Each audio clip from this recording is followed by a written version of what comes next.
السلام عليكم. النهارده هنعمل برجر الفراخ وهوريكم ازاي بمكونات بسيطه نقدر نعمل كميه كبيره وطريقه حفظه في الفريزر وتشكيله من غير مكبس، وكمان طريقه تسويته وازاي يبقى متماسك مش مفرول وطعمه احلى كتير من اي مكان بتاكلوا فيه بره. بس قبل ما نبدا في الفيديو، لو اول مره تشوفوا قناتي انا ايمي الشهي، ما تنسوش تشتركوا في القناه لو لسه مش مشتركين، وتعملوا لايك وشير الفيديو ده لو حبيتوه. ويلا بينا نبدا على طول.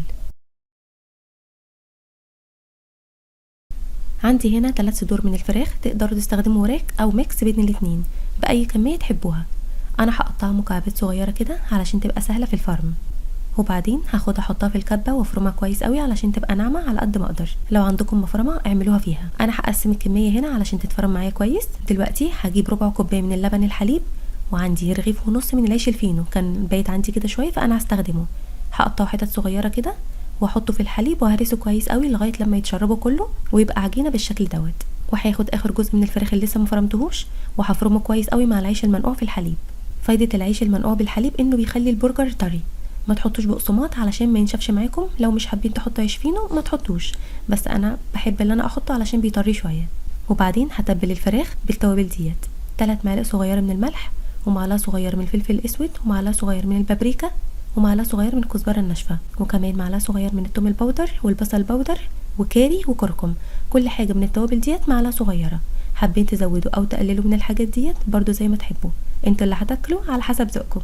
هنعجن كل المكونات دي مع بعض كويس قوي لغايه لما تبقى ماسكه في بعضها كده شبه العجينه. وبعدين قطعت ورق زبده مربعات كده علشان افصل بين كل واحده برجر والتانيه. وعندي هنا غطا علبه يكون واسع شويه كده، اي غطا يكون عندكم تغسلوه كويس قوي تنضفوه وتستخدموه.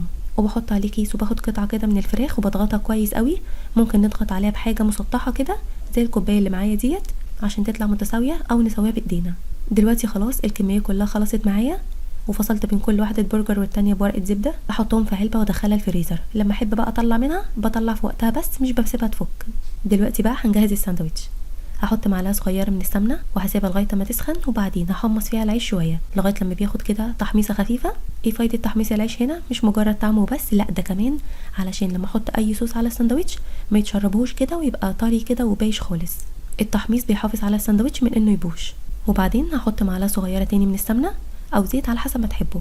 وبعد ما بتسخن شويه بحط البرجر وهو متجمد كده زي ما هو، مش بسيبه يفك خالص، بس بهدي عليه النار جدا عشان يستوي كويس والتجميد اللي جوه يفك. كل ناحيه بتاخد تقريبا 3 دقايق تسويه. دلوقتي بعد ما استوى بحط عليه شرايح الجبنه وبغطيه علشان البخار يسيحها كده شويه عشان تبقى زي اللي بتتباع جاهزه. الطريقه التانية في التسويه بقى ان احنا نعمله ببيض وبقسماط ونقليه في زيت، بس الطريقه اللي انا عملت بيها دي اكيد صحيه اكتر. اختاروا اللي يناسبكم واعملوه. هنا حطيت شويه من الكاتشب على المايونيز وقلبتهم مع بعض، وبعدين احط منهم على العيش، وبعدين احط خس وشرايح من الطماطم والبصل والبرجرايه كده، وبقفل الساندوتش. ما هذا الجمال! قولي لي بقى ساندوتش زي دوت من بره تجيبوه بكام؟ شويه ساندوتشات حكايه، طعمه بجد عالمي. كل اللي يدوقه يقول لي زي الجاهز بالظبط في الشكل، لكن الطعم احلى كتير من اللي بيتباع بره.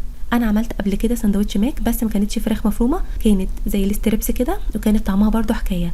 هحط لكم اللينك بتاعها في صندوق الوصف تحت الفيديو علشان برضو اللي حابب يشوفها ويعملها. جربوا اي طريقه في الاتنين وقولوا لي رايكم فيها، وما تنسوش تشتركوا في القناه وتعملوا لايك وشير الفيديو ده لو حبيتوه. واشوفكم ان شاء الله على خير الفيديو الجاي، وباي باي.